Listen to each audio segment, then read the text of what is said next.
Waalaikumsalam warahmatullahi wabarakatuh. Waalaikumsalam warahmatullahi. Selamat malam semuanya. Ini kita kembali lagi dalam acara yang sedang ditunggu-tunggu oleh para warganet, ya, ini live podcast about TNG.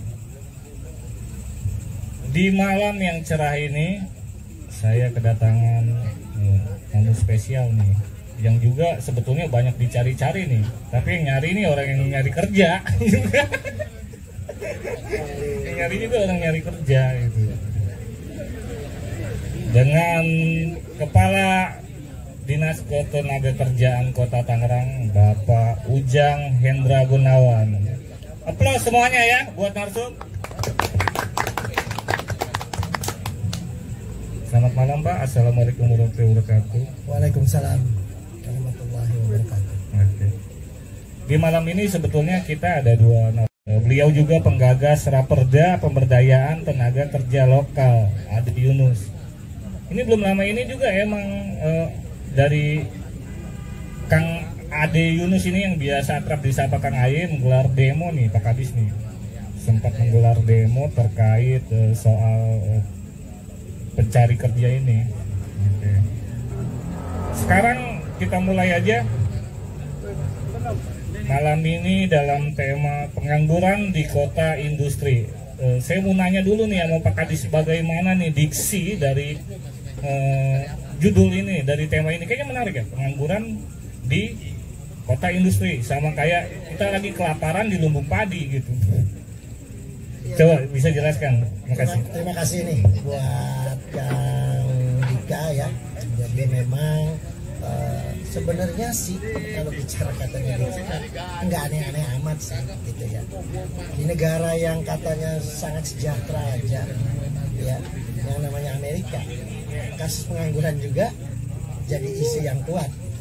Iya, jadi biasa-biasa aja sih kalau menurut saya. Cuma memang bukan berarti itu hal yang sepele, tapi itu adalah hal dan tanggung jawab yang harus kita tanggulangi ya, bukan hanya oleh pemerintah daerah, tapi kita juga harus berhubungan dengan stakeholder terkait. Nah, yang jadi permasalahan adalah terkadang kita terjebak sama istilah-istilah, sama isu-isu, sama data-data gitu ya, yang sebenarnya harusnya dikaji dari sudut pandang mana kita melihat dari suatu bahasa ya. Seperti tadi dinyatakan bahwasanya pengangguran di kota industri. Kita ketahui bersama bahwasannya pemerintah daerah Kota Tangerang juga ya, begitu juga pemerintah pusat gitu, ingin memberikan pembangunan itu merata. Terus kita juga di lain pihak adalah sudah menjadi kota penyangga ibu kota. Sudah barang tentu di sebelah-sebelah kita juga paradigma pemerintahnya sudah mulai bergeser ya, karena kan nggak mungkin juga gitu ya ketika pemukiman itu semakin banyak tapi pabriknya juga masih bertahan gitu kan. Karenanya pemerintah pusat juga membangun infrastruktur itu untuk memberikan kesempatan kepada investor. Tanggung jawab besar kita nih Kota Tangerang, khususnya tupoksi Disnaker adalah menjaga bagaimana caranya untuk menjaga kestabilan itu, investor ini jangan sampai pergi ke kota lain yang memang notabene adalah diberikan kesempatan oleh pemerintah pusat dan daerah-daerah lain dengan insentif-insentif yang sangat menjanjikan. Mohon maaf, seperti UMK di sana itu kan 2,1,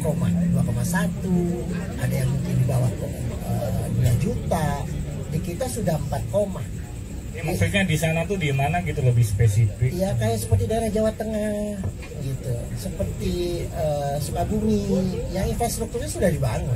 Sekarang tol sudah sampai Sukabumi. Di Jawa tol sudah sampai Surabaya. Gitu. Kita memiliki lapangan udara, tapi ada satu tempat yang punya lapangan udara juga juga punya pelabuhan laut. Kita kan pelabuhan laut nggak punya. Gitu. Bayangkan kalau misalkan di sini investasinya, mereka akhirnya ketika terganggu, gitu ya, stabilitasnya, khususnya dalam usahanya. Kalau katanya pabrik itu di sini dia jual per meter 10 juta, dia di sana itu bisa hanya 1 juta per meternya. Dia masih punya lebih 9 juta yang notabene sudah pasti bisa dibikin bangunan, dia beli mesin baru, dia masih punya modal. Dan kalau katanya akhirnya dia membangun, kosnya kecil, ketika UMK-nya juga kecil, gitu. Nah, disinilah bagaimana kita harus bekerja sama, berkolaborasi semua pihak, baik itu aktivis, baik itu pemerintahan, baik itu pihak swasta. Gimana caranya kita memberikan insentif dan rasa aman kepada investor yang dalam hal ini sudah berjalan lama di Kota Tangerang ini, untuk bisa kita juga membantu dan memberikan kenyamanan. Berkaitan dengan pengangguran, sebenarnya data itu kan data secara kasar terkadang, ya, seperti misalkan contoh, kita keluarkan setiap tahun lulusan SMA, kan lulusan SMA juga ada yang nikah, ada yang kuliah. Apakah mereka jadi pengangguran? Kan enggak juga, gitu. Lulusan perguruan tinggi S1 sekian banyaknya setiap tahun, apakah mereka nggak nerusin? Kan juga ada yang nerusin, ada yang nikah, gitu ya, ada yang akhirnya hijrah, dia jadi pengusaha. Nah, jadi kita tidak bisa serta-merta membulatkan yang namanya suatu lulusan usia kerja itu dengan langsung jumlahnya sekian, berarti ada pengangguran sekian, gitu. Nggak bisa juga, karena dari data yang kita punya, setiap tahun aja yang bikin kartu kuning itu 14.000, gitu. Berarti kan sisanya kalau katanya dari lulusan SMA sekian puluh ribu, lulusan kuliah 10.000, lah yang bikin aja 14.000, berarti kan yang berminat kerja itu cuma 14.000, gitu. Kita selama melaksanakan virtual job fair, ya, itu hanya 450 perusahaan dengan lowongan kerja sebanyak 44.000 sekian. Yang melamar 41.000 sekian. Yang diterima 9.000 sekian. Yang jadi pertanyaan adalah, yang harus jadi tugas pokok kita adalah bagaimana mempersiapkan sumber daya yang ada di Kota Tangerang ini, khususnya sumber daya manusia, para pencari kerja bisa diterima. Berarti kan ada kompetensi yang tidak sesuai ketika yang melamarnya banyak, yang diterimanya sedikit. Gitu. Itu pun ya presentasinya yang melalui job fair. Karena mulai sekarang setiap saya habis melaksanakan job fair, para HRD itu kita panggil, kita ngobrol sama mereka, berapa yang daftar.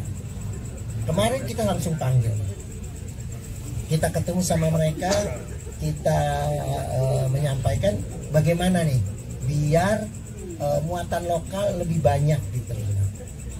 Nah, ternyata kan banyak juga yang daftar itu kadang-kadang bukan sesuai kompetensinya, tapi dia daftar. Jadi akhirnya ya tidak diterima, gitu. Tidak masuk kualifikasi. Makanya ke depan kita akan melakukan pendekatan kepada perusahaan-perusahaan itu, bagaimana forecast dia kaitan penerimaan pekerjaan atau lowongan yang akan dia persiapkan untuk tahun ke depan. Jadi kita nih nanti bisa melaksanakan pelatihan-pelatihan itu sesuai dengan kompetensi yang dibutuhkan oleh perusahaan-perusahaan. Jadi intinya itu, kita sedang berusaha dan mereka juga sama membuka dengan lebar. Karena apa? Kalau orangnya orang sini, mereka juga berpikir kan gajinya jadi besar karena nggak habis buat ongkos, nggak habis buat kos-kosan, gitu kan. Kalau orang sini kan jadi akhirnya dengan dia sisanya besar, akhirnya kan mereka juga bisa sejahtera gitu. Jadi tetap mereka mengedepankan orang-orang dari sini. Resikonya kalau ada permasalahan juga di sini bisa langsung diselesaikan. Kalau ada apa-apa juga bisa memanfaatkan karena dia orang sini. Yang jadi permasalahan gimana caranya? Tugas sekarang kita semuanya dengan bantuan teman-teman yang ada, semua stakeholder yang terkait, bagaimana kita menyiapkan lulusan-lulusan ini bisa siap kerja. Makanya kita sudah bikin forum BKK langsung diinisiasi oleh Bapak Wali Kota dan dilantik oleh Bapak Wali Kota. BKK ini apa? BKK ini kan Bursa Kerja Khusus, yaitu SMK-SMK.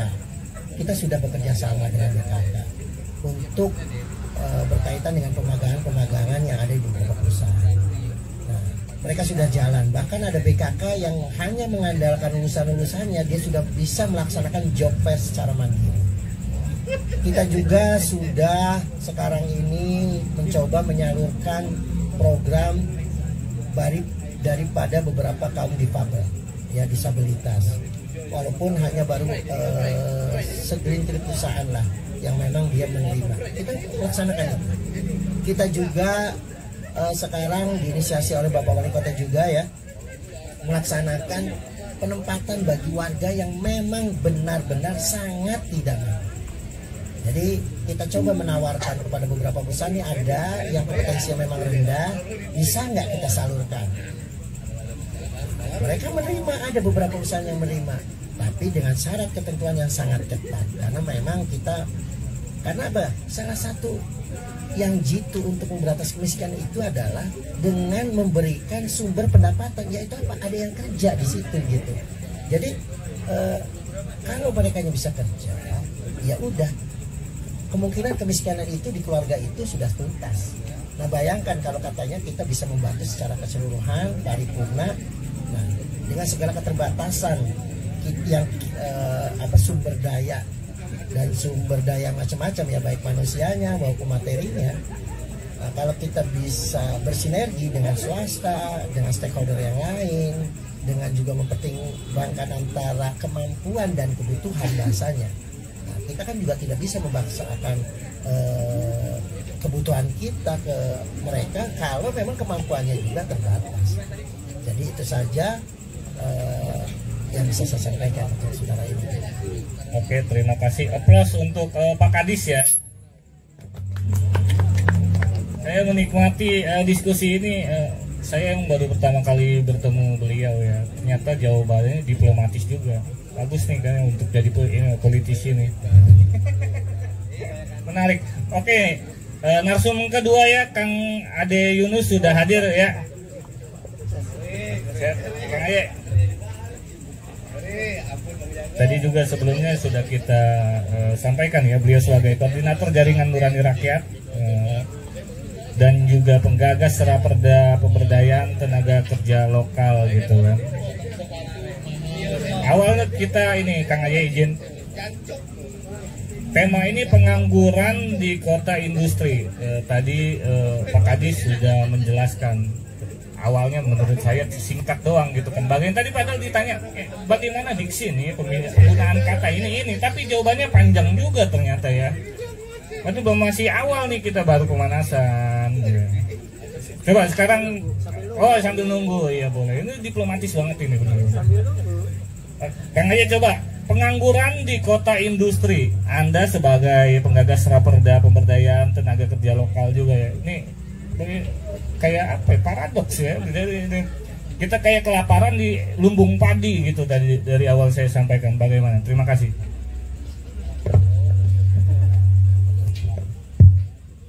Pertama kami ucapkan mohon maaf agak terlambat ketika dan sahabat Botenge yang terhormat Kak Ujang, kalau di Pramuka Kak Ujang, kalau di Paskibra Bang Ujang. Beliau kebetulan sekot saya kebetulan Paskibra juga. Dan hari ini baru ketemu nih sama Kak Ujang. Baik, langsung aja. Tadi juga saya ngikutin walaupun tidak hadir di sini, ikutin live-nya di sana. Pertama, izin Pak Kadis saya sampaikan terkait angka yang dimaksud dengan pengangguran. Ini datanya dari BPS, Badan Pusat Statistik Kota Tangerang. Ini berdasarkan data Tangerang dalam angka. Tangerang dalam angka bahwa di tahun 2019 angka penganggurannya ada 74.981, lalu 2020 79.041, dan di 2021 97.344. Jadi ini data dari BPS, angka pengangguran yang ada di Kota Tangerang. Tentu angka ini sangat dimaklum, Kadika, karena kondisi COVID yang luar biasa, sehingga tentu saja tingkat pengangguran juga menjadi naik kayak gitu. Nah, lalu berikutnya, karena di Boten itu harus pakai data, Kadika. Kalau nggak pakai data nanti hoax. Berikutnya, tadi saya juga nyimak apa yang disampaikan sama Pak Kadis. Nah, seperti yang tadi disampaikan, angka pengangguran kita di terakhir di tahun 2021 itu ada 97.344. Ini angka real dari BPS pengangguran yang ada di Kota Tangerang. Lalu berikutnya, ini data dari Dinas Tenaga Kerja ya Kak Ujang ya, bahwa lowongan kerja yang kemarin melalui job fair yang disampaikan oleh Dinas Tenaga Kerja kurang lebih sekitar 44.417. Jadi antara yang nganggur sama lowongan kerja terjadi mismatch yang luar biasa. Lalu berikutnya yang diterima, ini data juga dari Disnaker, adalah 8.940. Jadi lowongan kerjanya ada 44.417, yang diterimanya hanya 8.940. Seperti yang dijelaskan sama Pak Kadis Naker tadi, ada beberapa hal kenapa bisa terjadi seperti ini. Tapi ini adalah angka yang disajikan oleh Disnaker. Ada lowongan kerjanya 44.000, yang diterimanya 8.940, atau dibulatkan menjadi 20%. Jadi ini data pengangguran yang dari BPS. Lalu berikutnya data dari Disnaker. Dari September 2020 dilaksanakan job fair sampai terakhir kemarin. Kalau yang hari Kamis kemarin kami belum masuk datanya, tapi ini data yang terakhir sebelum hari Kamis kemarin. Jadi datanya dari Disnaker. Jadi kita bisa lihat terjadi mismatch dan ketimpangan bagaimana angka pengangguran, lalu ada angka lowongan kerja dan yang diterima bekerja. Dan ini adalah data dan angka yang disampaikan dari Disnaker. Berikutnya, kalau di izin Kang Ayu punten, tadi saya juga biar ada konfirmasi dari Disnaker ya. Tadi ada data Disnaker 97.000 itu pengangguran. Ini Pak Kadis tahu nggak ya? Pengangguran jumlahnya 97.000, tapi yang daftar di ini kartu kuning itu pencari kerja cuma 14.000 beliau bilang. Ini tahu nggak angkanya 97.000 yang nganggur, Pak? Kalau menyimak dari awal kan sudah saya sampaikan, sebenarnya bukan 97.000. Kalau saya sudah terkonfirmasi kemarin itu, bahkan di RPJM itu kita 103.500. Makin banyak 100.000. Iya. Kalau saya sebutkan saja gitu ya, karena bukan aib. Yang jadi permasalahan di awal sudah saya sampaikan. Datanya, surveinya dari mana? Jadi sudut pandangnya kita lihat dari mana? Karena tadi pagi ketua BPS-nya hadir ke kami. Karena apa? Saya mau mengadakan pendataan berkaitan dengan pengangguran. Saya coba tanya metodenya dan saya klarifikasi tadi pagi. Gimana sih metode yang dipakai? Dia bilang bahasanya standar ILO yang dia pakai. Kalau memang standar ILO, saya bilang ya. Kalau mereka katakan bahasanya apabila 1 jam mereka sehari bekerja, selama 7 hari berturut-turut mereka bekerja, mereka bukan dikatakan pengangguran. Oh, kata saya berarti nggak nyampe segitu. Nah, terus saya tanya lagi metode yang lainnya apa? Kata dia kesulitan kalau mendata di perumahan karena dia terbagi-bagi. Saya menanyakan tadi, kalau di perumahan terus dia mendata dan dia tidak ada serta tidak mau memberikan konfirmasi, maka dikategorikan mereka adalah pengangguran. Dan kategori ada pengangguran alamiah. Bayangkan kalau penduduk kota Tangerang 1.500.000 dalam kode siang dan kalau malam mencapai 2 juta. Kalau yang terkonfirmasinya sekitar 500.000 dan rata-rata mereka pakai sampling bukan pakai sensus, ya. Kalau di 105 dan terkonfirmasinya itu justru yang perumahan rata-rata, berarti sebenarnya bisa lebih pengangguran kalau yang katanya tidak mengkonfirmasi dan dia tidak mau menyebutkan datanya, yang puluhan itu dikategorikan pengangguran, dan mereka menyebutkan ya memang begitu adanya. Jadi kita lihat sudut pandangnya mana dulu pengangguran itu. Makanya saya bilang yang bikin 2021 itu kartu kuning cuma 14.000. Terus saya bilang yang dari selama COVID PHK itu cuma 1.200 yang tercatat di kami ya, yang melaporkan. Terus juga mereka yang tercatat di kami pemagangan ini rutin. Berkaitan dengan job fair tadi, ya saya sudah sampaikan tadi di awal, kita sambil menunggu tadi ya, 44.000 dari 450 perusahaan. Bayangkan kalau di WLKP yang di pusat. Ya punten izin dipotong, tadi udah disampaikan yang pertama mungkin ya. Nanti kan tadi kan saya sudah konfirmasi doang. Tadi iya tadi terkonfirmasi doang gitu kan. Ini bisa dilanjutkan lagi Kang Aye. Ya, belum selesai nih. Ini yang 44.000 belum terkonfirmasi. Oh, belum terkonfirmasi. Iya. Oke. Dari Makanya 44.000 itu yang 9.000 terhitung setelah yang Kamis kemarin kita nerima 9.000 itu adalah 9.000 ya yang diterima melalui job fair. Bukan berarti yang sisanya itu tidak terisi, tapi secara mungkin pengumuman yang dilakukan di luar job fair. Nah, makanya saya bilang kalau sampai angka penganggurannya itu sangat tinggi dan metodenya itu seperti itu, makanya kategori yang disampaikan penganggurannya itu dia di klaster. Cuma di situ kan dikeluarnya itu kan bulat. Makanya saya tanya waktu Pak bisa nggak by name by address, saya pinta. Dia bilang juga nggak bisa sembarangan data itu dipinta, harus ada satu lembaga yang bisa mengeluarkan itu.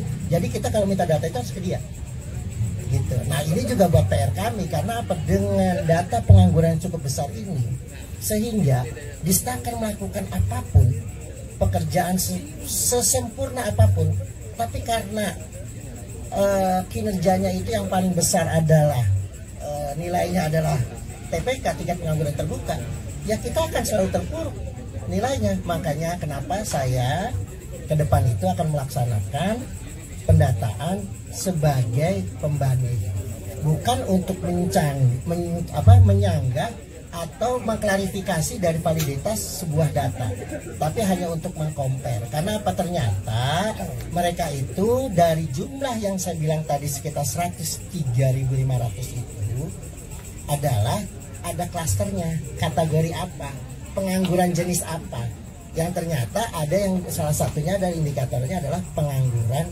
alamiah yang dia bilang sebut itu. Mungkin Kang Ade, Dinda Ade nih, karena Ade saya ini, iya, Dinda Ade nih, ini Ade saya ini. Udah konfirmasi ya. Tapi yang 8.940 itu yang masuk lewat job fair. Oh, yang masuk berarti job fair tiap bulan tuh cuma nyerap 8.900 dari angka pengangguran 97.000. Bahkan Pak Kadis bilang tadi sampai 100.000. Iya, jadi begini, kan saya bilang tadi tingkat penganggurannya seperti apa kategorinya. Dia mendatanya itu kan bulan Februari dan bulan Agustus. Nah, kan saya bilang, terus dia pakai sistem sampling. Nah, jadi kalau misalkan bicara 8.000 dari 14.000 belum yang diterima yang tidak melalui job fair. Ini perbandingannya kartu kuning lagi-lagi ya, dari awal beliau sebutkan. Iya, jadi kan yang hanya nyari mencari kerja itu 14.000 orang dari angka pengangguran 97.000. Terus bukan begitu kan, saya bilang tadi dia waktu ngedata termasuk yang lulusan bukan. Yang lulusan kalau baru lulus terus dia dikategorikan penganggur, padahal dia kan mau kerja sekolah. Ada yang nikah kalau yang perempuan gitu. Nah, kan kalau dari data yang kita kan juga ada pemagangan. Pemagangan itu lama loh, ada yang 6 bulan, ada yang 3 bulan. Terkonfirmasi nggak? Oke, udah cukup nih berarti ya. Iya, datanya ada semua gitu. Ya. Iya. Oke, lanjut Kang Aye. Punten tadi kepotong karena saya mau konfirmasi juga mumpung ada yang bersangkutan gitu kan. Ya, makasih Kak Dika. Jadi tadi adalah saya pakai data dari BPS. Dari Kota Tangerang dalam angka dari 2019 sampai 2021. Jadi itu adalah data. Apapun itulah itu data. Lalu berikutnya yang kuning dan hijau tadi lowongan kerja dan yang diterima bekerja itu juga data. data ini kita dapat dari Disnaker juga. Ya, data dari Disnaker bukan yang kita yang bikin gitu kan. Nah, mestinya tadi sekali lagi kalau kita ngomongin data, ya Disnaker juga sampaikan berapa sih dari 44.417 lowongan kerja itu yang diterima di luar job fair itu berapa? Itu disampaikan datanya sehingga bisa ketahuan berapa jumlah total yang diterimanya. Sehingga ini kan yang kelihatan, ini kan data dari Disnaker nih, yang kelihatan hanya 8.940. Ini data dari Disnaker, diumumkan di website, diumumkan di Instagramnya Tangerang Kota, ya resmi datanya. Hanya ditampilkan yang ini kayak gitu kan. Jadi kalau dibulatkan data ini aja 20% daripada lowongan kerja yang disediakan. Oke. Lalu berikutnya, bila melihat data yang 20% yang diterima dari lowongan kerja tadi, bila kita melihat namanya Renstra di Disnaker, ya, ada namanya di Perwal 28 tahun 2019 tentang Renstranya Disnaker. Seluruh kepala dinas itu kan pasti berpedoman itu dalam kinerjanya adalah pada Renstra Disnaker. Nah di Renstra itu disampaikan, walaupun RPJMD kita telah berubah ya, RPJMD yang pertama lalu ada terjadi perubahan karena COVID, tapi Renstra Perwalnya belum berubah. Oleh karena itu juga kita harus dorong supaya ini matching antara perubahan RPJMD dengan Renstra ini juga harusnya dirubah. Di situ disebutkan di Renstra itu target tahun 2023 di Disnaker itu harus menyerap 82% dari 20%. Jadi ini Renstra, data dari Renstra. Maka mestinya ketika RPJMD dirubah, Perwal Renstra juga dirubah supaya targetnya juga menjadi matching dan tercapai. Kayak gitu. Perlu diingat juga, Kak Ujang, Pak Kadis, saya ini ketua relawan di Rumah Gerak kemarin di pilkadanya Pak Wali. Jadi saya adalah orangnya Pak Arif Sahrudin kayak gitu. Jadi posisi saya secara politik bukan hanya sekedar suksesi politik, tapi bukan hanya sekedar memenangkan kontestasi pilkada, tapi bagaimana menghantarkan Arif Sahrudin ini sampai tersukseskan di 2023 26 Desember nanti, sukses di dalam capaian RPJMD-nya. Maka kita dalam posisinya bukan lagi sebagai stakeholder, tapi sebagai careholders. Karena kita bagian dari tim pemenangan kemarin itu. Jadi apa yang kita sampaikan, apa yang kita ingatkan, bahwa ada hal-hal yang harus angka-angka yang harus dikejar. Karena bukan dilihat pembangunan atau capaian suksesi kepala daerah itu dari fisik bangunan, tapi apa sudah tercapai tidaknya RPJMD. Itu patokannya itu aja. Nah, bagaimana mencapai RPJMD? Patokannya adalah Renstra. Di setiap OPD itu punya Renstra, patokannya itu kayak gitu. Jadi kalau Renstranya di setiap OPD tidak tercapai, ya maka bagaimana akan tercapai RPJMD? Kita masih punya waktu 530 hari sampai 26 Desember 2023. Jadi artinya Disnaker masih punya waktu untuk mengejar target ini. Atau misalkan dia realistiskan, ya target capaiannya Perwal Renstra-nya dirubah supaya tidak mencapai 82%. Karena RPJMD juga sudah dirubah. Begitu ketika ya. Lalu berikutnya, ada regulasi di Kota Tangerang ini sebetulnya ya Pak Kadis ya. Kita ada punya namanya Perwal nomor 70 tahun 2019. Kemudian Perwal ini tidak ada di atasnya. Kalau di hierarki legislasi itu, kalau runtutannya dari mulai undang-undang, Undang-Undang 45, undang-undang, lalu pada PP, ada Perpres dan lain sampai ke Perda, baru bawahnya Perwal. Nah kita justru punya Perwalnya, tapi Perdanya belum ada. Perda tentang ketenagakerjaan belum ada. Dan itu kita tunggu ketika semangat kita pada tahun 2020 itu kita dapat informasi ada investor masuk. Nah, kita harus tangkap investor itu untuk menyusun segera payung hukumnya. Karena Perwal kita sangat lemah. Contoh misalkan, di Perwal nomor 70 itu kita disebutkan, pasal 4 ayat 1, perusahaan wajib melamporkan secara tertulis setiap ada atau akan ada lowongan pekerjaan kepada dinas. Ini di Perwal ya Pak Kadis. Di pasal 4 ayat 1, kita punya Perwalnya Kak Dika. Lalu kemarin juga kami udah konfirmasi ke Pak Boy di Kabid penempatan kerja. Pak Boy, ada pabrik industri handphone di Bayur sana, apakah sudah melaporkan berapa kebutuhan tenaga kerjanya? Bisa aja langsung to the point Kang Aye karena kita juga di ABOTNG dapat banyak inbox ya, DM menurut yang tadi pabrik di Bayur itu Oppo ya. Ya bisa langsung aja to the point gitu. Biar jelas semuanya. Iya. Jadi apakah sudah disampaikan? Apakah sudah disampaikan berapa jumlah lowongan kerjanya di sana? Ternyata ketika diundang untuk hadir di job fair pun tidak mau. Jadi hanya dalam rangka rekrutmen magang saja saat ini di pabrik yang tadi disebutkan, kayak gitu ya. Dulu ya, biar berimbang ya. Belum selesai. Nah, lalu berikutnya satu data lagi. Ini Pak Kabit tadi sampaikan bahwa Oppo belum menyampaikan kebutuhan tenaga kerjanya, ya. Jadi baru hanya kebutuhan untuk magangnya. Berikutnya, makanya saya sampaikan kepada pabrik yang di Bayur itu, nggak usah capek-capek balesin komentar-komentar di ABOTNG. Undang saja ABOTNG. Lalu di sana bikin juga iklan di ABOTNG. Kalau misalkan memang sudah dibuka lowongan kerjanya, iklan aja di ABOTNG supaya tahu jalur yang benar itu melalui rekrutmennya seperti apa. Nah, sebelum iklan disampaikan dulu ke dinasnya berapa kebutuhan tenaga kerja, karena ada di perwannya sudah disampaikan, harus menyampaikan. Ya kan, ada kita perwal, punya perwal Kadika, harus disampaikan secara tertulis.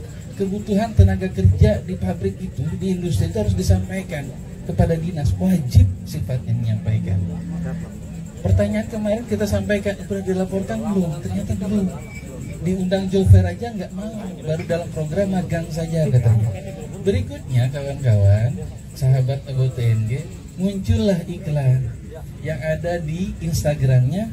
Ya tadi saya tidak menyebutkan Oppo karena pabriknya bukan Oppo, namanya BMT.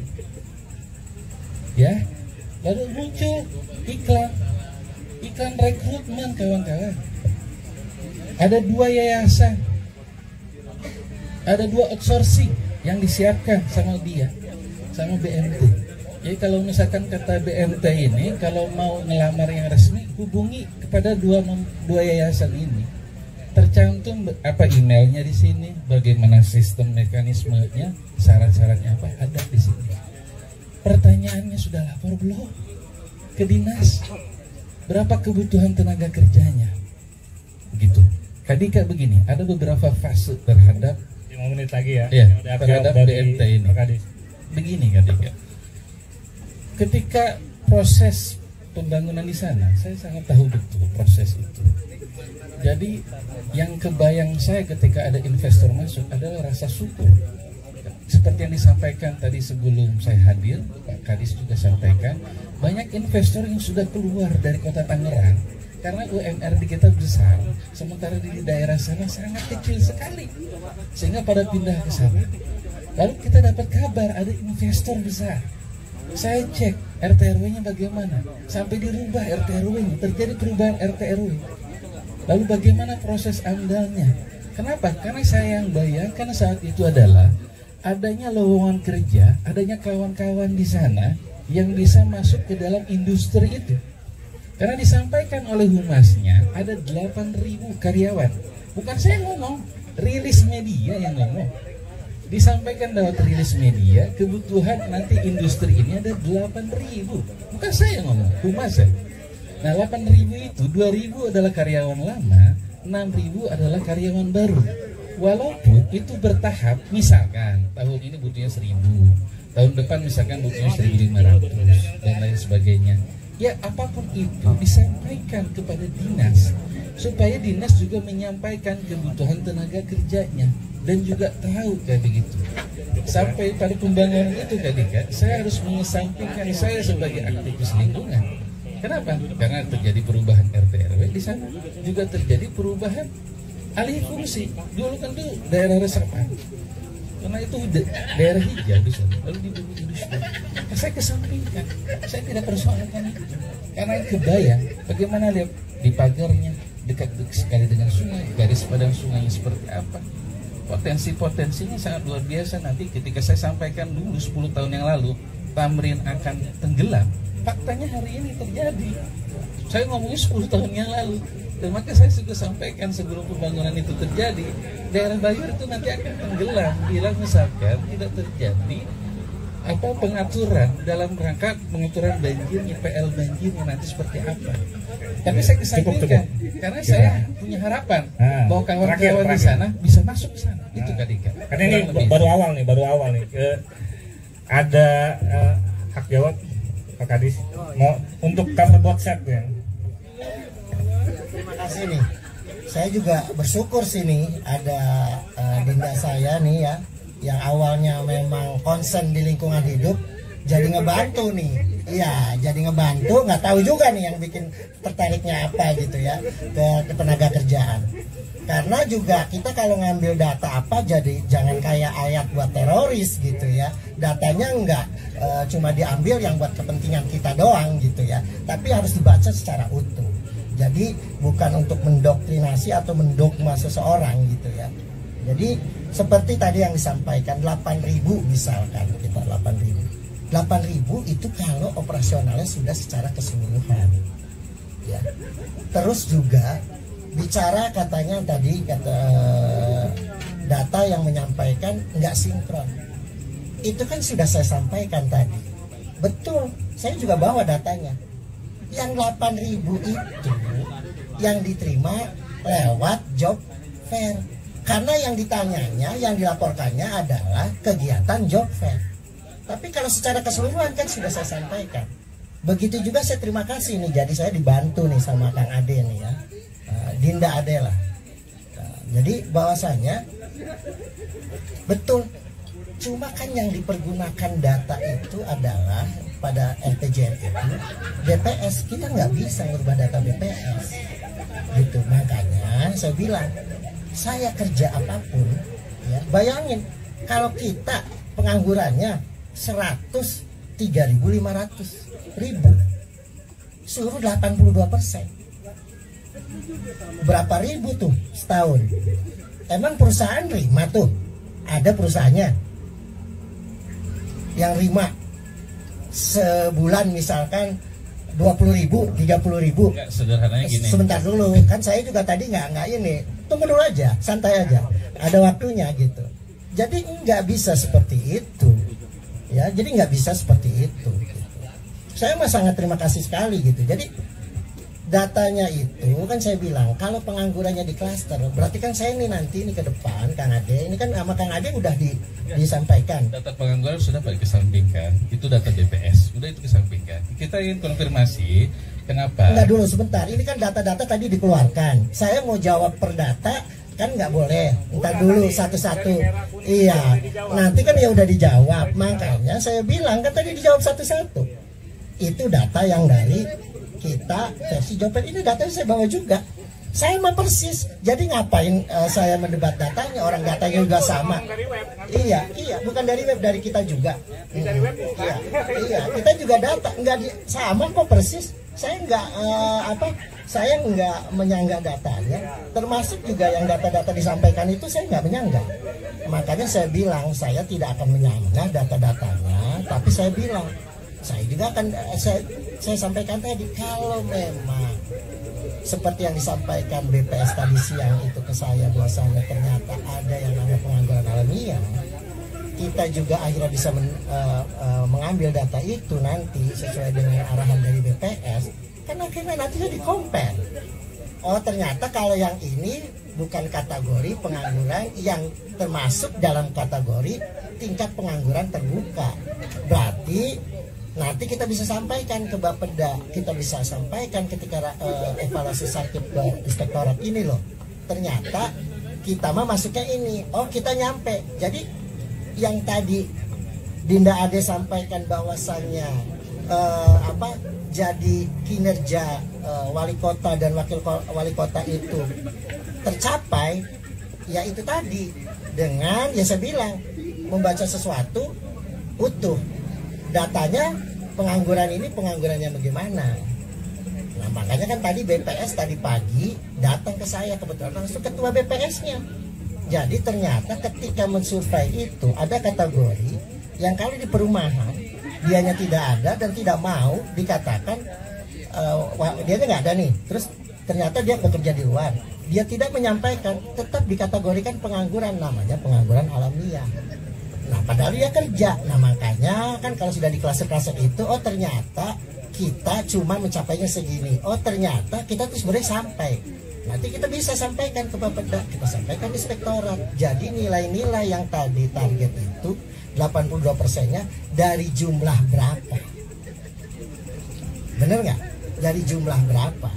Seperti itu. Jadi bacanya secara utuh. Kalau ketika pengangguran begini, ini pengangguran yang gimana? Sebanyak ini ditanya. Makanya saya nanya, walaupun saya baru 3 bulan di sini, ya, saya baru 3 bulan di sini. Saya cukup terima kasih sekali sama Kang Ade, walaupun Kang Ade tidak tinggal di Kota Tangerang, tapi dia konsen kepada Kota Tangerang. Jadi saya juga pengen nih teman-teman yang lain, jangan hanya Kang Ade yang konsen tadi. Jadi apa? Ketika kritik membangun itu kita terima. Supaya dijawab aja Kak Iya, Dika. gitu, ya. Supaya dijawab Jadi langsung. gitu aja. Silakan Pak Kadis dijawab aja. Iya. Enggak, yang ini apakah sudah disampaikan secara terbuka? Berapa jumlah lowongan kerja kan sudah, Pak. Iya. Lalu yang diterima 8.000. Iya. Apakah Bapak sudah sampaikan secara data berapa jumlah yang di luar job fair yang diterimanya? Sudah disampaikan belum data? Iya kalau Terbuka. Pak, Iklan aja ke itu maksudnya Kak Dika. nggak, maksudnya gimana? Kalau kita buka lowongan kerja, iya data kan saya sudah sampaikan tadi di awal. Datanya sudah disampaikan Pak, secara terbuka di Instagram Isnaker. Itu aja sih pertanyaan di situ. Iya, kalau misalkan Pak Ade sudah jelas kalau yang namanya buka lowongan, ketika itu dibuka, kalau yang village job fair-nya 8.800 ya berarti sisanya sudah diterima tidak melalui job fair. Sekarang kita butuh tenaga kerja, terus ternyata nggak kita terima, atau perusahaan itu nggak bisa jalan, itu logikanya aja udah masuk ke situ gitu. Sekarang nuntut data, atau realitanya aja udah kelihatan kalau dia butuh 1.000 atau 100 orang untuk masuk untuk ngerjain suatu produk, ternyata dia tidak terima, ya itu perusahaan nggak jalan. Yang lewat job fair ya 8.940, sisanya ya tidak melalui job fair.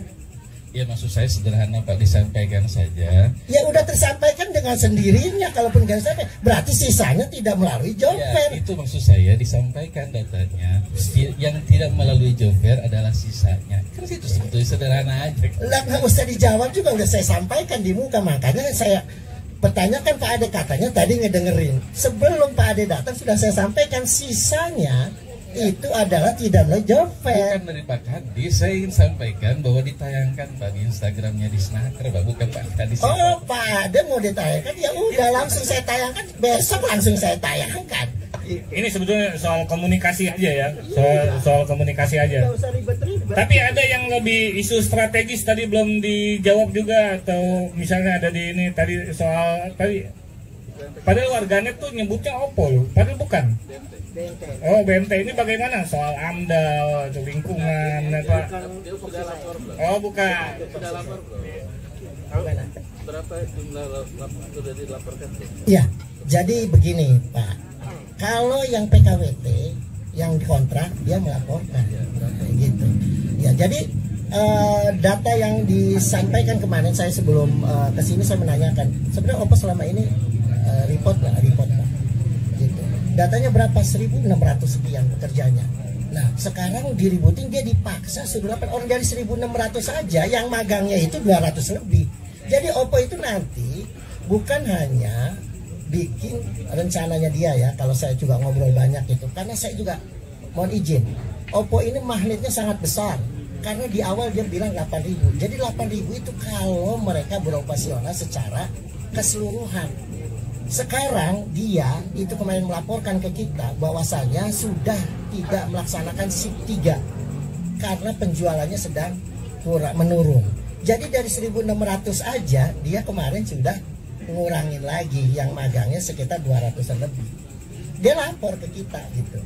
Nah kaitan yang penambahan tadi disampaikan, dia melaporkan. Nanti karena kalau dia diumumkan nanti saya tanya, ada kabitnya, ada ini. Jadi setiap pekerjaan ada beberapa yang bisa dilaporkan, ada yang juga kalau pemagangan dia langsung laporkannya pemagangan saja gitu. Kalau yang PKWT itu kalau sudah pegawainya tetap baru dia laporkan, kalau yang belum tetap belum dilaporkan sama dia.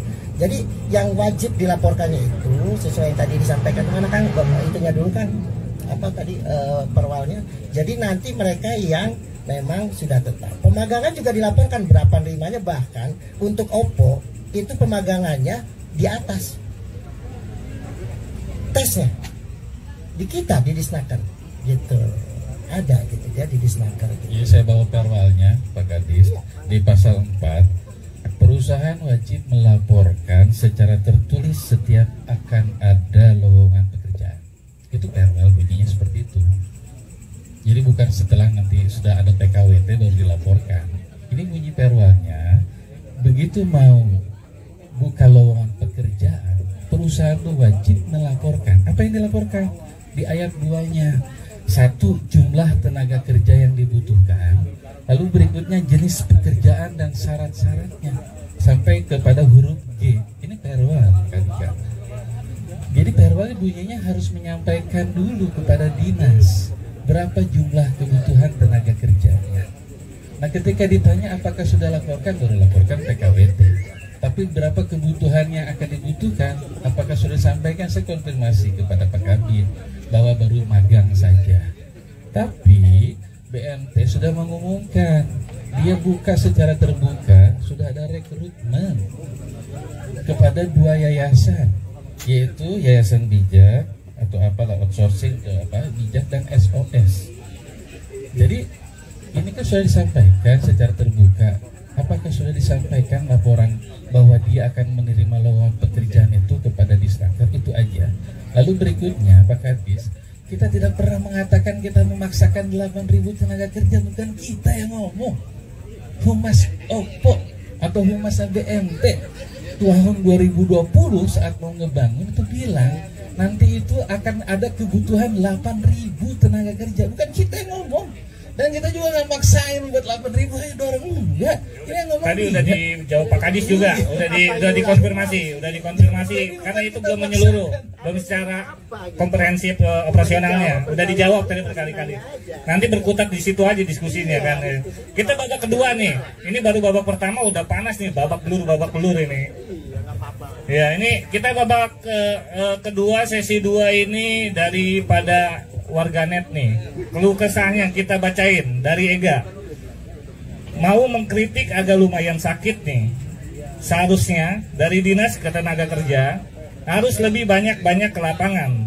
Jangan cuma dengar dari bawahan ada kalimat katanya. Apalagi banyak kasus-kasus kerja di tanah sendiri harus bayar berjuta-juta dan gaji yang diberikan tak sesuai sama bayar di awal. Tangerang banyak pabrik-pabrik besar, seharusnya pemerintah lebih peka. Izin Pak Kadis, nih kritik membangun nih kayaknya ya. Sangat membangun.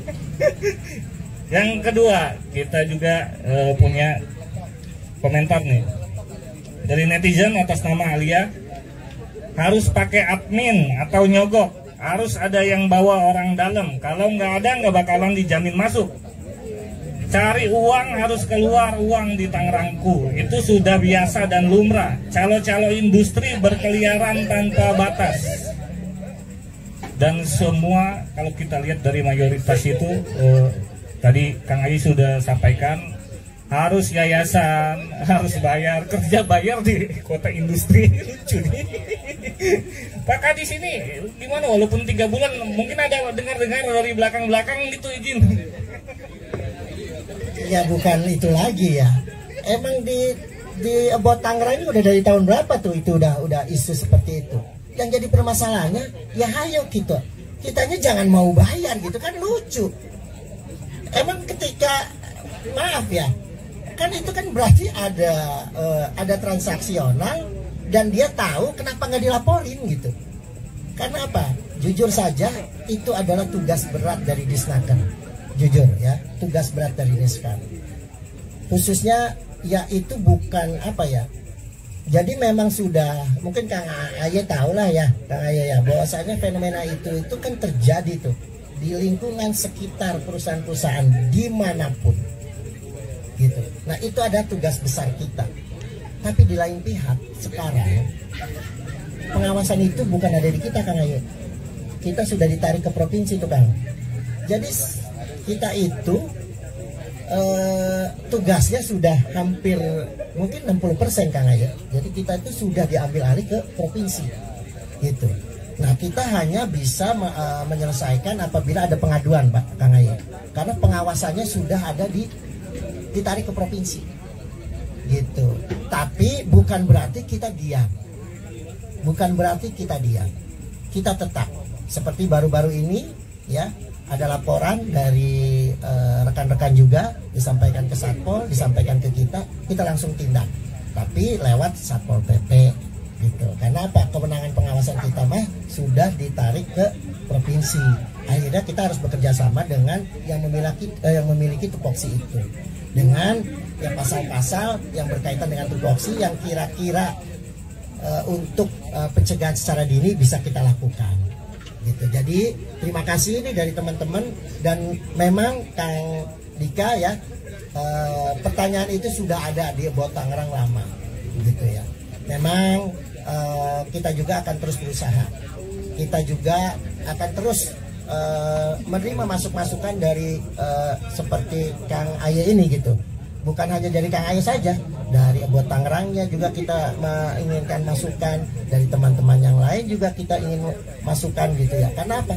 Ujung-ujungnya kita kan pengen apa ya, mensejahterakan kan. Itu kan di undang-undang juga ada gitu ya, mensejahterakan itu. Nah cuma ya itu tadi, kita pelan-pelan tapi bukan berarti kita diam. Kita terus harus memperbaiki lewat ya orang-orang seperti Kang Aye gitu, teman-teman yang lain. Saya tidak tabu untuk menerima kritikan, saya tidak tabu untuk menerima masukan.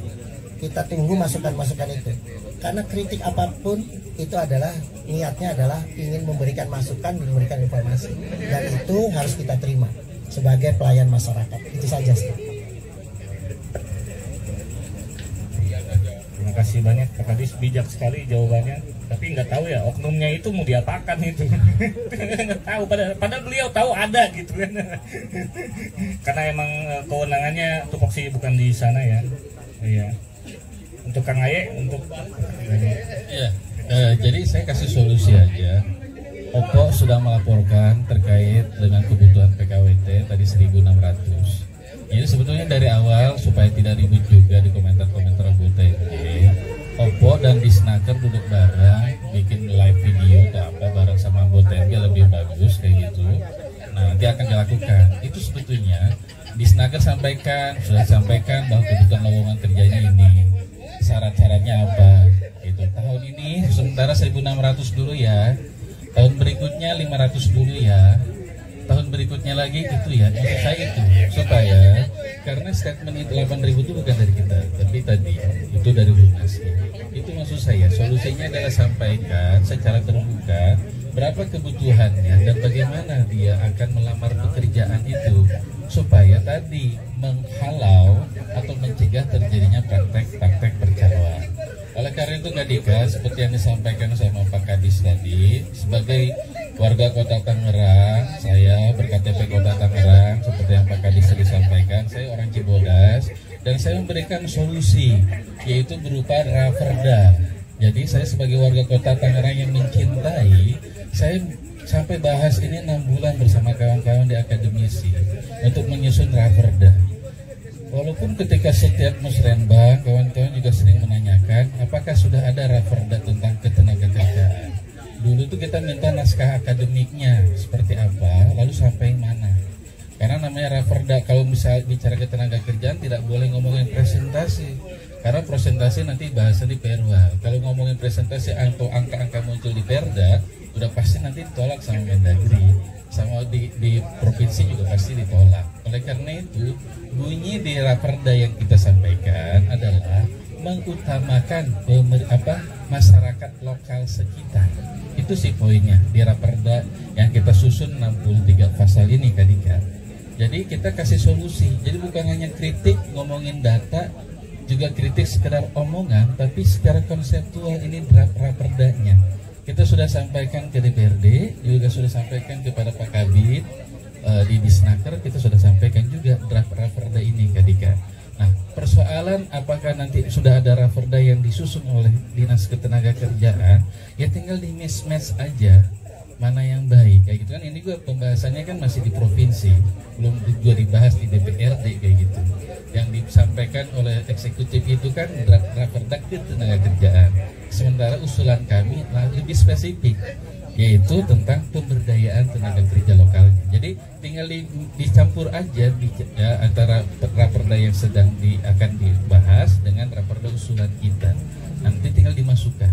Ini kan sebetulnya usulan konseptual sebagai solusi agar tidak terjadi seperti yang disampaikan 2020 itu kan ada rencana proses pembangunan, maka seharusnya kita sudah menyiapkan payung hukumnya, juga menyiapkan pelatihannya. Kalau misalkan di wilayah sekitar masih SMP dan MTS misalkan, kan bisa dilakukan paket di sana supaya menjadi SMA ijazahnya, sehingga wilayah yang sekitar bisa ditampung di sana. Oh, kebutuhannya misalkan dia harus kuat secara fisik karena dia harus berdiri, dia tidak boleh berkacamata, itu harus disampaikan dari proses pembangunan. Makanya saya sampaikan di media, saya ingat yang dulu juga mungkin Kang Ujang juga tahu, dulu ada namanya program di zamannya Pak Tamrin namanya Pemuda Mandiri kayak gitu. Jadi begitu investor datang, berapa sih kebutuhan? Misalkan hotel ya, datang ke Tangerang, dia mau bangun hotel. Selama proses perizinan dan pembangunan dilaksanakan, dia sampaikan berapa sih kebutuhan tenaga kerjanya, sehingga Pemuda Mandiri ini membuat latihan. Misalkan resepsionis, ya kita siapkan tenaga resepsionis selama 1 tahun kita lakukan pelatihan. Pembangunannya jadi, perizinannya selesai, begitu operasional, ya kan, tenaga kerjanya sudah siap, yang sudah kita latih, kayak gitu Kak Dika. Lebih kurang sih itu. Jadi bukan hanya sekedar kritik yang tadi sampaikan, juga bukan hanya sekedar penyajian data, kita sudah sampaikan dalam bentuk konseptual berupa draft raperda. Terima kasih Kak Dika.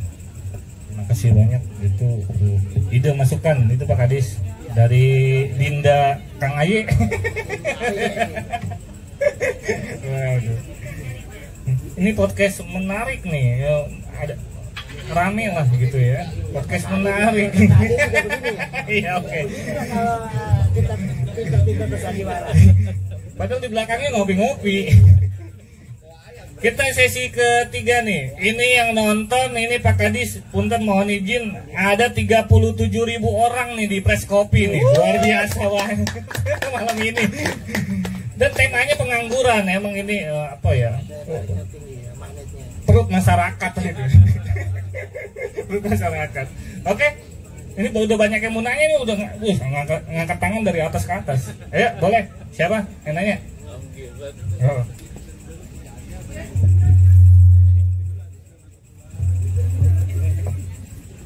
Selamat malam Pak Kadis, Pak Perkenalkan saya Gilbert, warga Tanah Tinggi saya Mas. Siap. Pak Kadis, mungkin pertanyaan saya tuh lebih ke jumlah tingkat pengangguran aja sih Kota Tangerang. Tadi udah dibahas juga. Pertama agak ini Pak Kabit, agak mungkin Pak Kabit Pak Kadis agak baru kan. Kemarin Pak Kabit Mualim pernah bilang bukan 20.000, 10.000 setiap gelaran job fair yang dibutuhkan. Sebenarnya bukan 20.000, 10.000 buat bisa nutup si 100.000 tadi itu. Itu udah pernah dibahas sama Pak Kabit dulu Pak Kadis. Nah terus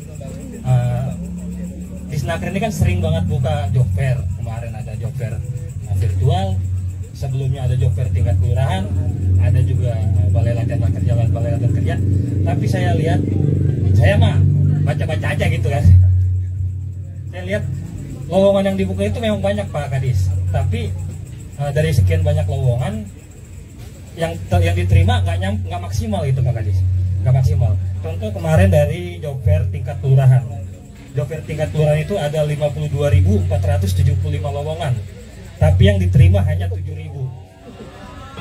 Itu tingkat kelurahan ya contohnya. Dari 52.000 loker tersedia, 1 bulan digelar hanya 7.000 yang terserap. Begitu juga job fair virtual lainnya, mungkin dari setiap gelaran kemarin baru buka juga kan, tapi pas update ke Pak Kadis lagi nggak sampai full yang keterima. Nah permasalahannya di mana Pak Kadis? Mungkin kalau kita langsung turun ke lapangan, banyak warga nggak tahu job fair itu apa. Terus kedua, kalaupun tahu, nggak tahu harus kayak gimana cara lamarnya. Nah, udah setahun lebih, menurut saya sosialisasi masih kurang. Dari Disnaker sendiri seperti apa? karena bukan, kalau menurut saya bukan nggak mampu Kota Tangerang mengatasi pengangguran. Kalau dilihat dari jumlah loker dari Disnaker sendiri udah maksimal usahanya.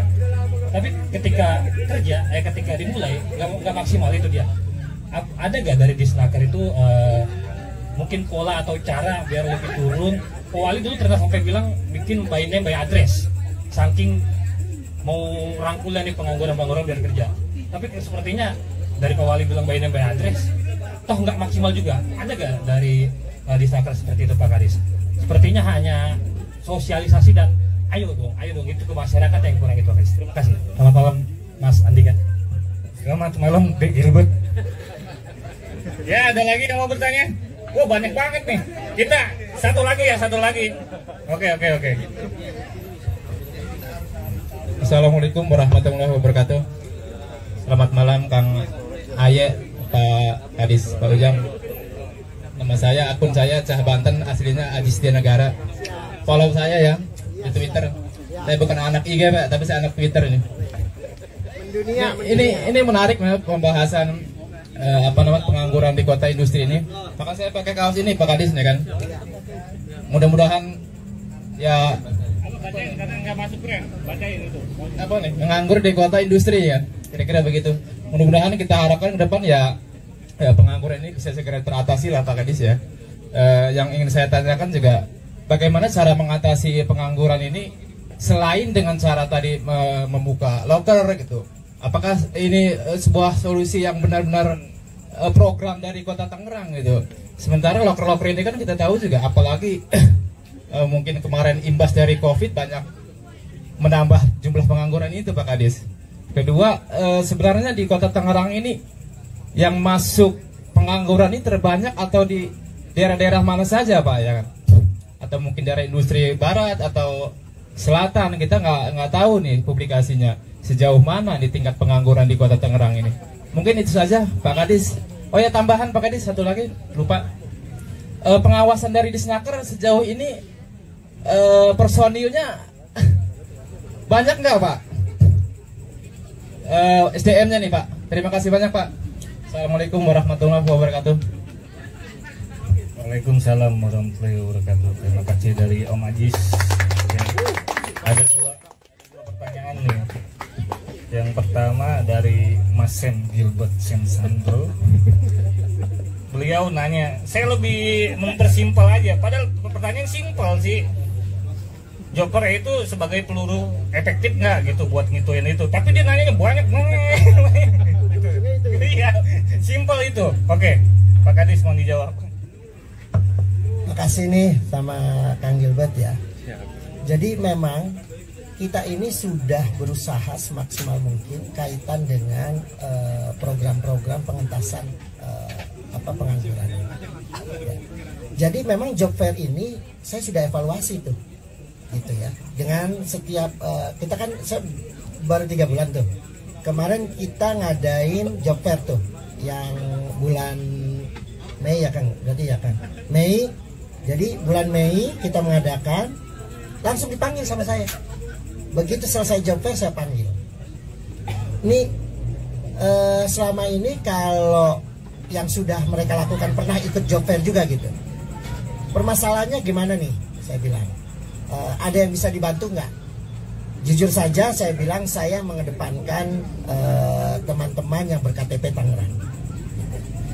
Walaupun saya pernah ditegur sama direktur penempatan, nggak boleh ngomong gitu katanya gitu ya. Tapi saya berbicara seperti itu ke teman-teman. Akhirnya dia bilang, Pak Kadis, kita itu juga sudah berusaha gitu, ingin orang-orang dekat. Karena itu tadi seperti yang waktu saya di awal menyampaikan, mereka pengennya ya kalau orang dekat kan lebih enak tuh. Gajinya dia sedikit utuh lah, nggak perlu bayar kosan, nggak perlu berongkos gitu ya. Nah, sehingga kan mereka jadi sejahtera gitu dengan gaji yang memang walaupun cuma UMK gitu kan. Ya. Jadi cuma permasalahannya kembali tadi sampai yang makan air. Kita terkadang ya sumber dayanya. Nah, saya sudah memulai bahwasanya ke depan itu kita akan menanyakan seperti yang tadi disampaikan Kang Aye lewat forecast kebutuhan tenaga kerja yang akan datang. Makanya saya melakukan pendataan dulu nih. Nanti nih di awal di akhir-akhir bulan di akhir tahun nih ya, untuk mendapatkan data real. Karena Pak Mualim pernah juga melakukan itu walaupun masih sporadis ke beberapa kelurahan. Ternyata kan cuma didapatkan 19.000, tapi sporadis gitu ya, melakukan pendataan secara tidak secara konvensional lah, tidak secara ini. Nah jadi yang tadi disampaikan efektif nggak? Efektif. Cuma kalau katanya sampai target nggak? Masih jauh. Nah cuma kan yang masih jauh inilah yang harus kita kejar. Karena ketika kita tanya, saya sudah mencoba nih ke beberapa perusahaan itu, gimana kalau kita bantu masalah seleksinya. Kata dia oke. Dicontohkanlah kemarin satu dikasih kesempatan untuk Indomaret. Bayangkan, dari 100 yang kita panggil untuk diseleksi di kita, mohon maaf nih, saya sudah laporkan ke pimpinan juga, yang datang cuma 5. Yang pada akhirnya kita malu. Kita nih disnaker nih malu. Nanti boleh konfirmasi ke Kang Mumu kasihnya Pak Boy gitu. Jadi kita memfasilitasi nih job fair. Ketika selesai ya, kita selesai, kita akhirnya kita panggil HRD. Ada beberapa perusahaan yang menerima, boleh kita ikut bantu menyeleksi biar dia juga meringankan beban dia. Kita panggil nih, itu tadi dari 100 yang kita panggil untuk mengikuti tes, yang datangnya 5, yang pada akhirnya malu. Akhirnya saya laporkan buru-buru, kita harus rubah nih Pak gitu. Ada apa nih? Nah, kita evaluasi. Dari evaluasi itu insya Allah ke depan ya kita juga akan memanfaatkan network yang kira-kira kalau misalkan nih dari 105, berarti kan kita ada network lain yang harus kita bantu panggil ya, entah itu dari rekan-rekan kita KPI atau OKP atau dari BKK nih, alumni BKK, tolong bantu nih, kita ada ini. Nah itulah rencananya ke depan setelah kita mengevaluasi hasil daripada job fair untuk meningkatkan kualitas daripada penerimaan yang di job fair dengan membantu. Tapi kan ternyata apa yang disampaikan oleh HRD yang ikut job fair itu memang persis ketika kita melakukan secara langsung. Nah itulah jadi evaluasi kita, bahwasanya ke depan kita harus mempersiapkan SDM yang kira-kira dibutuhkan. Kita juga solusinya untuk menjawab Kang Aji ya. Kita kan juga ada pelatihan berbasis kewirausahaan. Kita juga tidak bisa harus ya tadi kalau perusahaannya udah habis, misalkan nggak terima tahun ini atau bulan ini, berarti kan juga kita harus buka kesempatan kerja yang lain, yaitu bagi mereka yang punya talent. Kita ada pelatihan barista yang berbasis kewirausahaan ya, kita ada content creator dan digital marketing, dan memang saya pikir itu cukup efektif gitu ya. Karena apa? Akhirnya membuka wawasan. Karena dari beberapa testimoni yang ada memang sangat menjanjikan kalau kegiatan-kegiatannya memang yang berbasis kewirausahaan itu khususnya ya merekanya concern gitu.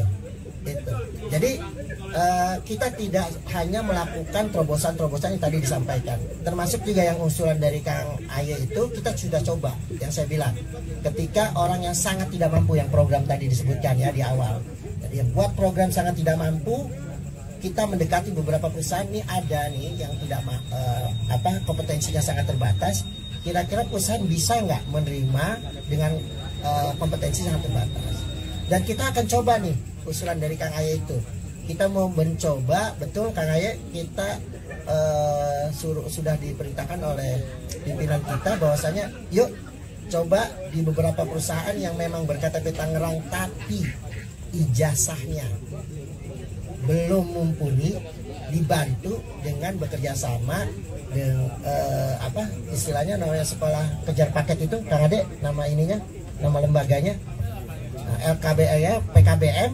Nah, Nah, untuk memfasilitasi teman-teman kita yang ingin menaikkan taraf kompetensinya. Nah, saya sudah berbicara sama forum HRD, mau nggak nih nanti PKBM-nya kita pastikan bekerja sama untuk membantu teman-teman yang memang ingin menaikkan kompetensinya berkaitan dengan ijazah. Gitu. Memang sudah kita bicarakan sama pihak forum HRD, tinggal pelaksanaannya. Cuma ya itu tadi, kita nggak bisa menerima atau melaksanakan masukan-masukan secara sekaligus dari teman-teman itu, tapi tahapan-tahap itu sudah kita mulai jalankan. Berkaitan tadi ya regulasi, ya betul. Regulasinya semua Kang Aye sudah kita terima dari Kang Aye kemarin, dan memang kita sudah match semua yang Kang Aye masukkan sudah tercover, betul. Perwal kita sebenarnya dulu ada, tapi kita dicabut Kang Aye. Jadi perda kita dicabut oleh Depdagri, gitu. Perda ketenaga kerja dulu pernah ada, dicabut karena ya mungkin ada poin-poinnya yang terlalu ya menyangkut angka. Jadi akhirnya kita bikin lagi, makanya di perda kita yang baru, di perda yang baru itu tidak menyebutkan angka, tapi menyebutkan mengutamakan tenaga lokal dengan kompetensi yang dibutuhkan. Bahasanya seperti itu, karena ketika waktu itu saya baru masuk, kebetulan raperdanya masuk untuk dikoreksi sebelum masuk ke provinsi. Betul yang disampaikan dari Kang Aye, kita sudah memasuki ke provinsi kaitan dengan raperda kita. Itu saja mungkin ya, Kang Gilbert, Kang Haji. Satu belum dijawab tadi soal peta pengangguran banyak di mana, misalnya di mana, mungkin paling banyak di Jatiwung lagi ya. Tadi lucu kan gitu. Iya. Di mana? Jadi petanya bagaimana nih peta pengangguran Kota Tangerang? Itu yang tadi saya sampaikan. Ternyata kan dari 103.500 itu di klaster.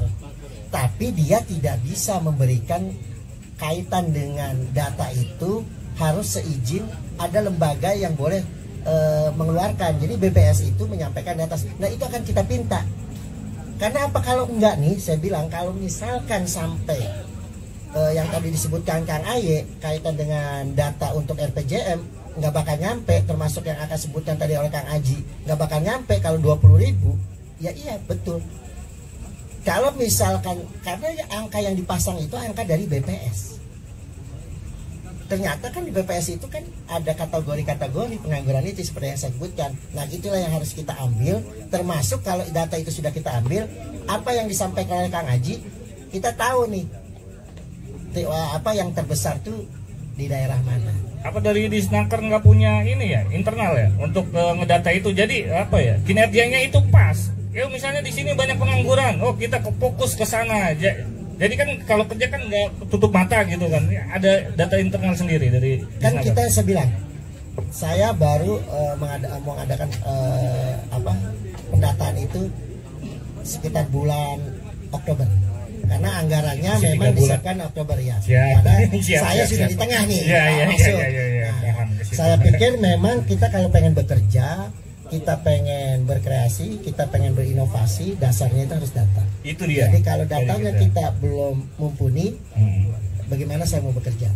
Oktober mau di data ya, berarti ada pendataan. ya, Ya, insya Allah bulan Oktober dia sudah dianggarkan, nanti ada pendataannya. Insya Allah nanti kita sampaikan di publish. Terima kasih banyak Pak Kadis. Terima kasih. Untuk Kang Aye boleh minta tanggapan nih, Joper efektif enggak ini sebagai pemberdaya ini nih tenaga kerja lokal nih, dan tadi kalau misalnya enggak kurang efektif, apalagi nih jurus dari Disnaker yang harus dilakuin gitu. Mungkin pakai sistem zonasi kali Pak. Mungkin pakai sistem zonasi ya. Sebetulnya kalau kita mengikuti regulasi yang ada aja dulu Kadika ya, kita ada perwal, kita ikutin aja dulu itu. Maksud saya begini, ketika ada industri, ada sebetulnya ada dua yang sekarang ini kita sedang sorot. Makanya tadi Pak Kadis sampaikan, Kang Ade dari aktivis lingkungan kok jadi ngomongin tenaga kerja, karena kaitannya itu. Di AMDAL itu selalu dibahas terkait dengan tenaga kerja, dan itu ada di komitmen, ada namanya RKL dan RPL, lalu ada UPL, UKL, lalu ada namanya pemantauan. Siapa yang melakukan tugas pemantauan ada di situ bagian-bagian, termasuk pemantauan Dia sampaikan misalkan pada saat AMDAL kebutuhan angkanya minimal 60% adalah warga lokal, maka tidak dilakukan pengawasan tapi pemantauan. Dinas Tenaga Kerja melakukan pemantauan begitu produksi, begitu sudah berjalan, oke, tenaga kerjanya diambil, benar nggak 60%? Itu yang dimaksud dengan pemantauan daripada AMDAL ya. Jadi rangkaiannya begitu kira-kira ya. Jadi ada satu yang di Bayur, yang kedua juga terkait dengan nanti PSEL ketika itu kebutuhan tenaga kerja juga. Apakah nanti warga Neglasari akan direkrutmen atau tidak? Ini juga sedang kita soroti karena sudah mulai kan kayak begitu. Nah lalu berikutnya, apakah job fair ini juga efektif? Saya sampaikan bahwa saya kira apa yang sudah dilakukan sama Pak Tamrin dulu baiknya kita adopsi juga. Jadi ketika ada industri atau investor datang, ya kita tangkap, lalu kita langsung tanyakan dulu. Saya masih ingat waktu jadi tim surveyor dan tim penilai di AMDAL, waktu itu saya ke Kota Bandung. Jadi begitu saya datang ke Dinas Lingkungan Hidup, siapapun yang mau sidang ke AMDAL itu harus dipastikan dulu semuanya clean and clear. Bapak sudah laporkan terkait dengan kebutuhan tenaga kerjanya ke Disnaker, ini pembangunannya belum berjalan, baru mengajukan AMDAL saja. Sudah sampaikan belum Bapak kebutuhan tenaga kerjanya ke Disnaker? Oh sudah, oke, sudah, baru proses AMDAL dilakukan. Bapak sudah melakukan penghijauan belum? Jadi begitu kurang lebih. Jadi kuncinya sebetulnya di AMDAL dulu ya kayak gitu. Nah itu pun yang semestinya kita lakukan adopsi itu ketika siapapun investor yang datang ke Kota Tangerang, kita tentu sambut baik kan itu. Karena banyak investor yang sudah beralih kan, ini tiba-tiba datang ke Tangerang, kita sambut baik. Lalu kita mohonkan berapa kebutuhan tenaga kerjanya, lalu kriteria syarat-syaratnya apa saja disampaikan. Sehingga ketika pabrik ini kayak misalkan yang dibayarkan 2 tahun prosesnya, kita sudah siapkan ketika kebutuhan yang diinginkan kayak gitu pelatihan. Maka di Raperda ini ada bukan hanya sekedar terkait dengan tenaga kerja lokal, tapi bagaimana memperdayakan dengan latihan-latihan. Tapi sudah disampaikan sama Pak Kadis juga tertuang di Raperda ketenaga kerjaan. Jadi memang fokusnya itu bagaimana memaksimalkan tenaga kerja lokal, juga bagaimana memaksimalkan terkait dengan pelatihan-pelatihan. Begitu industri ini sudah mulai go, maka tenaga kerjanya sudah siap untuk kita siapkan. Saya kira itu. Jadi supaya terjadi mix gitu kan, supaya tidak terjadi mismatch angka data dan lagi sebagainya, semuanya jadi nyambung. Investor datang, tenaga kerjanya berapa, kebutuhannya apa, segala macam. Nah yang menarik nanti kalau Tangerang ini kita punya potensi, kita akan menjadi kota yang banyak hotel, ya, akan banyak rumah sakit, maka kita harus siapkan tuh tenaga kerja hotel, tenaga kerja perawat, bidan segala macam. Karena begitu jadi rumah sakit, begitu tenaga kerjanya juga sudah siap. Begitu Kadika kurang lebih. Terima kasih. Tapi izin saya kritisi juga ya mungkin ya dari ini. Saya ngambil gambaran tadi Pak Kadis soal terkait SDM Kang Aye. Kan lagi-lagi ini kan sekarang udah zaman canggih, daya saing. Apa misalnya yang tenaga kerja lokal itu bisa gitu nyimbangin itu? Singkat saja. Ya, sebetulnya kan ini adalah kenapa ini saya gerak dan jauh dari 2 tahun sebelumnya banyak keluhan-keluhan dari perjalanan 2 tahun itu ketika sudah 2 tahun itu ada beberapa kawan-kawan yang di wilayah Bayur sana dipecat, di PHK sama industri yang sebelumnya. Ya kan kebutuhan tenaga kerja di BMT ini sebetulnya sederhana karena dia produksinya kan berdiri, lewat dia harus kuat berdiri, lalu juga matanya juga harus terjaga kayak gitu kan itu. Dan rata-rata begitu saya cek teman-teman yang mengeluh ini adalah teman-teman masih muda yang baru kemarin dipecat dan di PHK oleh industri sebelumnya kayak gitu. Nah kita punya harapan nih dengan ada industri yang paling sangat dekat tadi, nggak perlu pakai ongkos, tinggal jalan kaki, yang paling sangat sederhana ketika terjadi kebakaran, yang nanti memadamkan itu bukan pertama damkar, pasti tetangga ketika dia ngambil air yang di Bayur, bantuin tuh siramin kayak gitu. Jadi saya kira terkait dengan SDM cuma sebetulnya sederhana kok kebutuhannya itu. Dia lulusan SMA, kalau yang assembling ini dia mampu berdiri dan kuat secara fisik dan matanya bagus. Itu sederhana. Dan teman-teman yang mengeluh yang baru di PHK kemarin masih pada muda, umurnya sekitar 25 ke bawah sampai 18 tahun, itu dekat dari pabrik BMT ini. Dan saya kira sebetulnya ada kemampuan lulusan SMA pula kayak gitu. Nah, tinggal bagaimana tadi meng-hire saja sih sebetulnya Kadika. Jadi misalnya kebutuhan 1.600, kita langsung hire aja. Misalkan oke lah ngelamar kerjanya di 2 outsourcing ini ya. Tadi kan ada 2 outsourcing ini yang disampaikan sama BMT. Nah, ini ada bijak dan SOS. Nah, bijak dan SOS ini paling tidak ya lebih bijak lagi, di-hire lagi. Mana sih warga Kota Tangerang berKTP misalkan Priuk Jaya, berKTP Priuk. Oh, ternyata sedikit, lebih luas lagi, sekecamatan Priuk, mana sih, di-hire aja.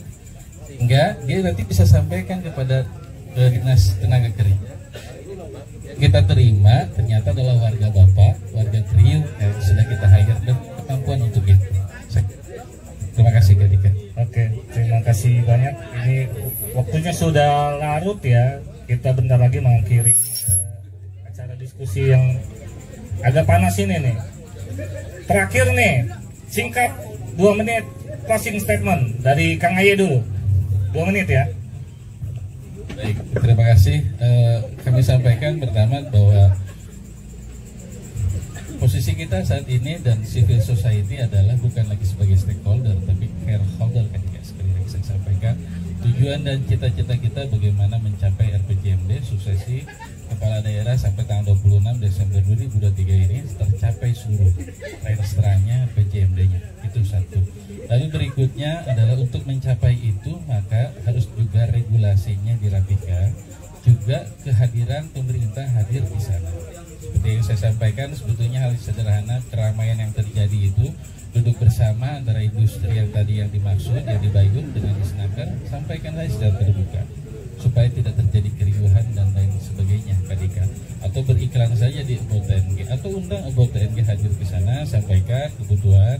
Dan tadi ada sip-sipan ternyata tidak jadi sip 3 ya sampaikan supaya tidak capek menjawab komentar-komentar di About TNG kayak gitu Kadika. 2 menit saja. Oke, baik. Lalu selanjutnya ini bahwa raperda yang kita sampaikan poinnya adalah tenaga kerja lokal. Lalu yang kedua poinnya tentang pelatihan.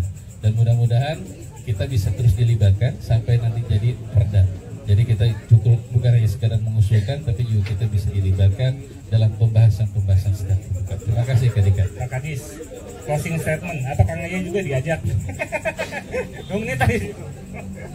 Iya, terima kasih. Memang saya hadir di sini kebetulan raperdanya sudah ke Provinsi Kang Aye. Tapi insya Allah kalau dari apa yang saya baca dari muatan yang ada di rancangan Kang Aye, insya Allah semuanya sudah terakomodir Kang Aye. Jadi saya sudah baca gitu dari apa yang tadi disampaikan oleh Kang Aye, bahwasanya sudah semuanya kita akomodir. Insya Allah nanti setelah jadi atau pas mau pengesahan, Kang Aye boleh ikut kita mensosialisasikan. Kaitan dengan RPJM, terima kasih juga. Memang kenapa sih kita tuh mau bikin pendataan? Salah satunya adalah untuk mencapai itu. Gitu. Jadi untuk sebagai penyeimbang data dari yang kita gunakan. Dan kita pun akan meminta apa yang disampaikan oleh BPS itu berkaitan data yang dikeluarkan khususnya untuk pengangguran. Karena tadi yang seperti ada masukan dari Kang Haji, sehingga kita bisa mapping di mana aja sih tingkat pengangguran yang tinggi itu. Nah, insya Allah kita akan bersurat seperti yang disarankan oleh BPS Kota Tangerang. Jadi intinya saya ucapkan terima kasih kepada Kota Tangerang. Saya ucapkan terima kasih kepada Kang Aye yang terus memberikan masukan kepada kita, juga kepada teman-teman pers, teman-teman aktivis semuanya. Saya tunggu informasi-informasi dan kritik-kritik yang membangun untuk kemajuan dan kesejahteraan masyarakat Tangerang, khususnya yang para pengangguran ini juga bisa diterima di kotanya sendiri. Itu saja, terima kasih. Terima kasih banyak Pak Kadis. Sebelum meninggalkan ring, kita mau lihat ya Pak Kadis sama Kang Aye ini salaman nih. Biar nggak baper-baperan lagi nanti di salaman ya. Oke, kita akhiri diskusi ini. Assalamualaikum warahmatullahi wabarakatuh.